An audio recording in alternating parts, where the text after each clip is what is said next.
Bonjour et bienvenue dans cette vidéo.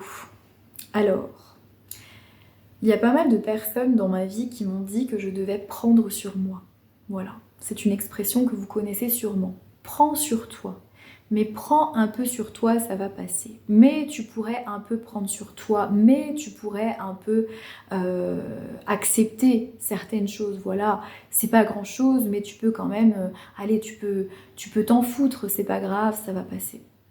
Alors ce qui est très intéressant avec cette expression prendre sur soi, c'est que quand on la visualise, quand on l'entend vraiment, on voit tout de suite ce que ça veut dire.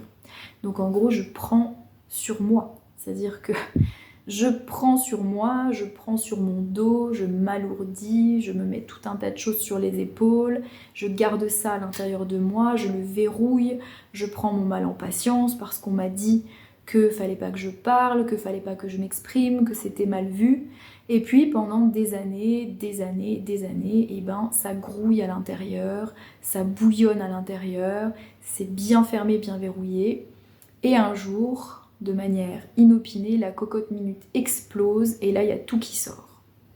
Et on se demande pourquoi, des années plus tard, lorsqu'on fait un burn-out, lorsque ça explose, lorsqu'il y a tout qui sort, lorsque ça nous chamboule et que ça nous bouleverse physiquement, mentalement, émotionnellement, et qu'on ne sait plus où on en est, et peut-être que physiquement ça ne va pas, on va se dire « Oh là là, mais qu'est-ce qui a bien pu me mettre dans cet état ?» Mais je me demande bien ce qui a pu faire que je sois dans cet état. On ne sait pas. Ça se trouve que c'est peut-être ces 10 dernières années où j'ai rien dit, où j'ai pris sur moi, où j'ai emmagasiné, où j'ai fermé ma bouche parce qu'on m'a dit de me taire, où j'ai jamais dit que j'étais pas d'accord, où j'ai vécu l'injustice, l'humiliation, et que je n'ai rien dit. Alors ce qui est très intéressant à observer, c'est que quand les gens vous disent « prends sur toi », souvent c'est pas quelque chose de méchant. C'est pas pour vous contraindre à vous taire ou pour vous dire surtout ne parle pas, c'est parce que pour eux, peut-être que c'est pas grave. Il y a des choses qui sont pas graves pour les autres, mais qui pour autant vont être graves et importantes pour vous. Et souvent, les gens ne font pas la distinction, parce que quand ils parlent de vous, ils parlent d'eux. Quand ils vous disent « prends sur toi », en fait, ils ne se rendent pas compte à quel point c'est grave pour vous et ils ne veulent pas l'entendre. Parce que pour eux, dans leur univers, c'est peut-être pas grave, c'est peut-être rien. Donc ils vont vous dire « mais pourquoi tu accordes autant d'importance à ces choses-là ? Pourquoi tu peux pas juste faire comme si tu t'en foutais ? Après tout, c'est rien. » Ou alors peut-être que ces gens-là, eux, ils ont l'habitude de se taire et de ne rien dire parce qu'on leur a appris à ne rien dire. Convention sociale, convention éducative, accord commun, tu te tais, tu ne dis rien, même si ça te plaît pas. Alors du coup, ils vont vous encourager inconsciemment, de manière réactive, à faire la même chose. Surtout, tais-toi et ne dis rien. Donc quand vous écoutez les autres vous dire « prends sur toi, ne dis rien », eh bien, vous allez automatiquement vous mettre en posture de « ah bah oui, c'est vrai, il a raison, c'est peut-être pas très grave, je peux bien prendre sur moi, après tout, pour des gens c'est pire, moi c'est pas si grave ». Et on va commencer à relativiser, on va commencer à se dire oui, c'est pas si grave, je devrais me contenter de ça, je devrais rien dire, ça va passer ». Mais la réalité, c'est pas quand on se convainc de tout ça et qu'on essaye de se raisonner en se disant que c'est pas si grave et que c'est pas important, etc. La réalité, c'est ce qui se passe dans notre corps. C'est ce qui se passe dans nos émotions. C'est ce qui se passe ici. Et en fait, ce qui se passe ici, c'est que ça ne va pas et que ça ne me convient pas et que c'est peut-être pas grave pour les autres ou peut-être que pour les autres c'est insignifiant et que je devrais pas en faire un plat. Et peut-être qu'on va dire que je suis super émotive et que je m'emporte pour rien et que je fais des histoires pour rien. Mais là, ici, c'est important.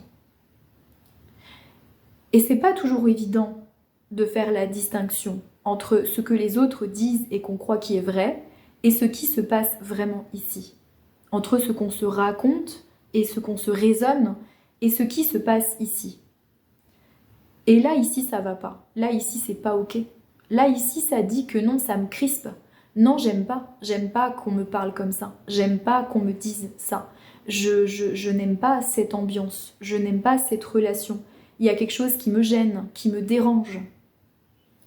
Et j'ai pas envie de prendre sur moi.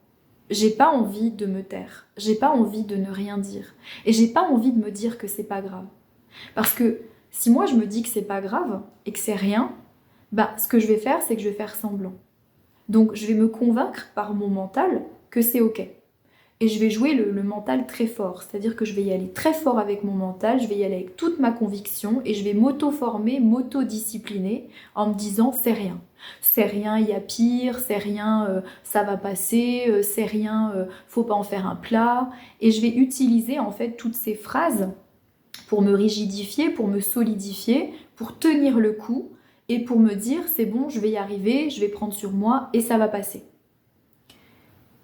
Mais il y a une différence entre ce qu'on dit au niveau mental, ce qu'on discipline au niveau mental et ce qui se passe dans le corps physique et dans le corps émotionnel. Et on ne peut pas discipliner le corps émotionnel, on ne peut pas discipliner le corps physique en fait. Donc on aura beau se convaincre mentalement que c'est ok, ici ça ne le sera pas. Donc ce qui se passe, c'est qu'on va rentrer dans une dynamique mentale d'auto-persuasion, d'auto-discipline, où on va se convaincre, mais ici à l'intérieur, en fait, ça va continuer de se passer. C'est-à-dire que ça va continuer de bouillonner, ça va continuer de crier, ça va continuer d'hurler à l'intérieur. Et plus on va dynamiser le mental et ne pas écouter ce qui est là, plus ça va bouillonner. Plus ça va bouillonner. Donc on a un mental qui est très fort. On a des capacités mentales qui sont très fortes. Et donc, grâce à ce mental qui est très fort, on va pouvoir emprisonner et verrouiller les choses au plus profond de nous-mêmes pour ne pas que ça vienne nous embêter. Mais le truc, c'est que c'est pas définitif et que le mental ne peut pas combattre le reste parce que tout ça est censé travailler ensemble en harmonie. Donc ce combat intérieur entre le mental et ce qui se passe en moi à un autre niveau va prendre fin le jour où la cocotte va exploser, où le mental ne pourra plus faire barrière, où on n'arrivera plus à s'auto-convaincre que c'est ok, et où tout va ressortir. Les émotions, le physique, tout ce qu'on a accepté, tout ce pourquoi on aurait voulu se révolter, tout ce qui nous a semblé injuste. Et parfois on a des décennies de choses qu'on a emmagasinées. Donc imaginez quand tout ça, ça ressort, pas étonnant des fois qu'on soit pas bien pendant 1 an, pendant 2 ans, pendant 3 ans, que parfois on ait des troubles et des problèmes physiques pendant un certain temps, parce qu'en fait, il faut le temps que tout ça, ça émerge, il faut le temps que tout ça, ça sorte et que ça soit traité par le système, en fait. Parce que toutes ces frustrations, toutes ces colères, toutes ces choses qui n'ont pas été dites, qui n'ont pas été exprimées, elles ont besoin maintenant d'être traitées par le système, mais elles peuvent être traitées que petit bout par petit bout. Donc ça prend beaucoup de temps. Donc on se demande pourquoi les burn-out ça prend autant de temps. Quand tu as emmagasiné 25 années de je prends sur moi, tu comprends bien pourquoi pendant 2-3 ans t'es pas bien. 3 ans pour 25 ans, c'est un ratio qui est plutôt correct encore. Donc ce je prends sur moi et je m'auto-convainc que c'est ok que je prends sur moi, ça dure pas. Ça dure pas. Et c'est drôle parce qu'on aura beau essayer de mettre ça de côté, ça va toujours revenir. Ça, vous le sentez en fait, quand il y a quelque chose qui vous tracasse, quand il y a quelque chose qui vous chagrine, quand il y a une parole qui n'est pas passée, quand il y a une attitude qui vous a pas plu, quand vous vous êtes pas senti respecté. En fait, vous le sentez en vous parce qu'au moment où ça se vit, vous sentez que ça crispe. Vous sentez en fait dans le corps que ça crispe. Quelqu'un va vous dire quelque chose, une parole, il y a une situation qui va se jouer et en vous, vous allez sentir que c'est pas ok. Il va y avoir une crispation, quelque chose qui dit non, en fait. Et c'est immédiat. Et une fois que ce truc a dit non, vous allez rationaliser avec le mental, parce que convention sociale, parce que ça se fait pas, parce que c'est ma chef, parce que c'est ma sœur, parce que je ne peux pas dire ça, parce qu'on m'a dit que je devais me taire. Donc là, après, il y a le mécanisme mental qui se joue pour gérer la situation et qui va du coup adopter une attitude, une posture travaillée, apprise, automatique pour faire face à la situation, mais tout en restant dans l'idée de se taire, de ne rien dire et d'accepter. Et après, on va se dire, c'est pas grave. Pour relativiser la chose, on va se dire, c'est pas grave, c'est rien, c'est une passade, il ou elle l'a pas fait exprès, il faut pas que je m'énerve à chaque fois, etc., etc. Mais n'empêche que ce non du départ, il reste là.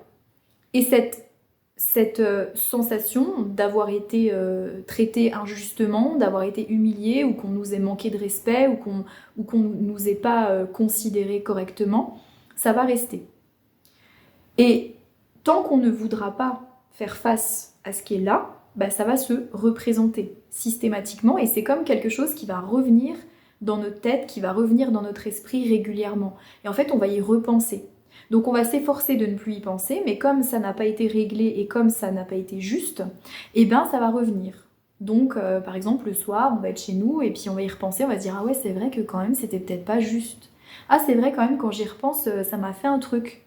Et puis après hop on va se redire non mais c'est pas grave, mais n'empêche que ces situations-là vont se représenter avec différentes personnes sous différentes formes jusqu'au moment où eh bien on va changer de posture. Jusqu'au moment où on va décider que non, je ne prends pas sur moi, que non, ce n'est pas normal, que oui, c'est grave pour moi, oui, c'est important pour moi, et donc, il faut que je m'exprime. C'est là, c'est maintenant. Et quand je vais commencer à changer de posture, quand je vais commencer à m'exprimer, à arrêter de prendre sur moi parce qu'on m'a dit que c'était bien de prendre sur soi et d'accepter des choses, et bien à ce moment-là, ces situations-là vont se présenter de moins en moins. Pourquoi ? Parce que ma posture a changé. Parce que maintenant, je suis capable de dire non. Parce que maintenant, je suis capable de m'exprimer. Parce que maintenant, je suis capable de parler, de dire quand ça va pas, de remettre les gens à leur place, de poser mes limites. Donc plus je sais poser mes limites, et plus je suis structurée et carrée dans ma manière d'être avec les autres, bah moins on va m'emmerder. Moins on va venir me chercher. Moins on va tenter l'injustice. Parce que du coup, on sait qu'avec moi, ça ne passe pas. Et que du coup, je ne prendrai pas sur moi. Alors, c'est pas toujours facile quand on a été habitué comme ça, et quand en plus il y a des gens autour de nous qui nous encouragent à rester dans cette posture de courber les chines, d'accepter, de se dire que c'est ok. Mais peut-être que pour une fois, on peut s'autoriser justement à ne pas penser comme ça et se dire qu'on a le droit en fait de pas être d'accord, on a le droit de ne pas accepter. Et c'est pas parce que 99% des gens acceptent ça que moi je suis obligée de le faire. Peut-être qu'il y a une autre manière aussi. Peut-être que c'est pas obligé de vivre comme ça et de se dire que c'est pas grave. Alors parfois il y a des gens qui vont pouvoir vous dire ou vous objecter l'idée que si vous vous révoltez ou que vous vous énervez pour tout, bah vous n'avez pas fini d'être en colère ou vous n'avez pas fini de faire des histoires parce que des injustices, il y en a tous les jours. Oui, mais il y a des injustices qui nous touchent plus ou moins. Il y a des choses qui nous touchent plus ou moins.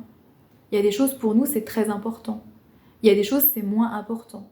Donc les petites choses sur lesquelles c'est pas très important, c'est des broutilles et on peut s'en foutre parce que des fois c'est vrai, on peut s'en foutre. Quelqu'un qui nous parle un peu mal, quelqu'un qui, je sais pas moi, qui nous dit 2-3 mots et ça nous plaît pas.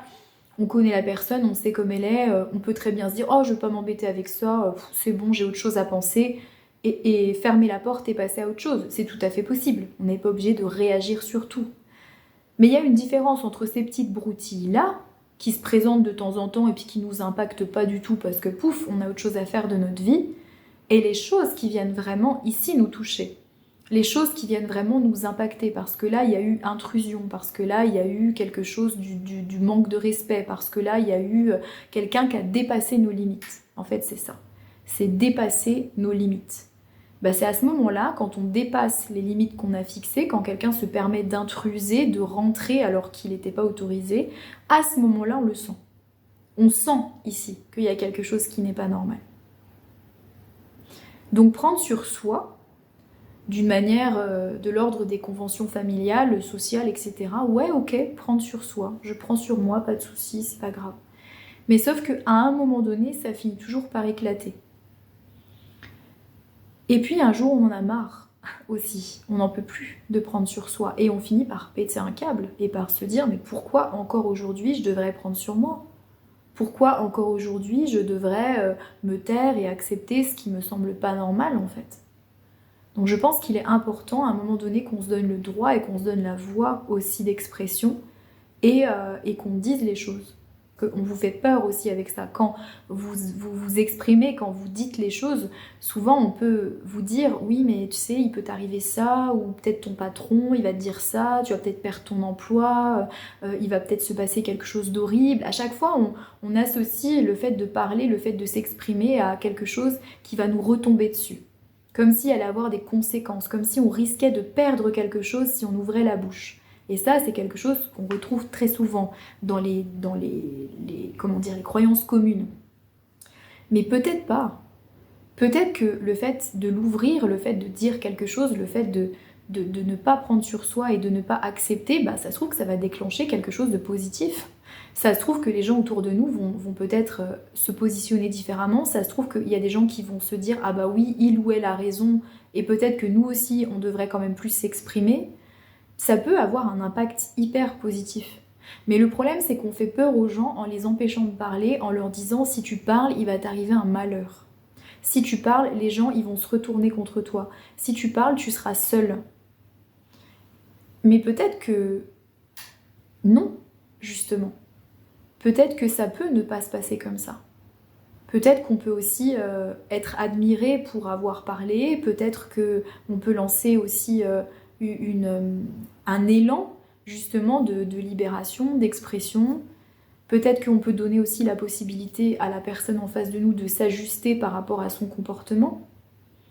Alors il y a des situations dans lesquelles c'est pas la peine de s'égosiller et de s'époumoner parce que la personne en face de nous n'entend rien dans ces moments-là. C'est pas la peine de perdre son temps ni son énergie. Mais par contre, quand c'est véritablement important, que ça nous tient à cœur, à ce moment-là, il faut s'autoriser à dire. Il faut s'autoriser à parler et il faut s'autoriser à agir.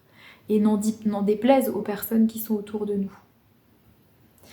Donc, si on veut s'éviter que la cocotte minute elle explose et qu'un jour dans notre vie on se retrouve dans une situation où on se rend compte qu'on ne peut plus supporter, bah peut-être qu'on peut d'ores et déjà, dès maintenant, commencer justement à ne plus prendre sur soi.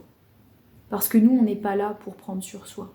Il n'y a pas de règles, on n'a pas signé de contrat en venant ici sur Terre qui nous dit « Toi, ton rôle, c'est d'être gentil, c'est d'aider les autres et c'est de prendre sur toi. » Donc chaque fois qu'il va se passer un truc, tu prendras sur toi. Non, ça n'existe pas. Vous n'êtes pas ici pour prendre sur vous. Vous n'êtes pas ici pour éponger les galères des autres. Vous n'êtes pas ici pour prendre la faute à la place des autres, pour trouver des solutions à la place des autres. Vous êtes ici pour vivre votre vie en toute indépendance, en toute sérénité et surtout dans votre responsabilité à vous, qui n'est pas celle de l'autre. À bientôt.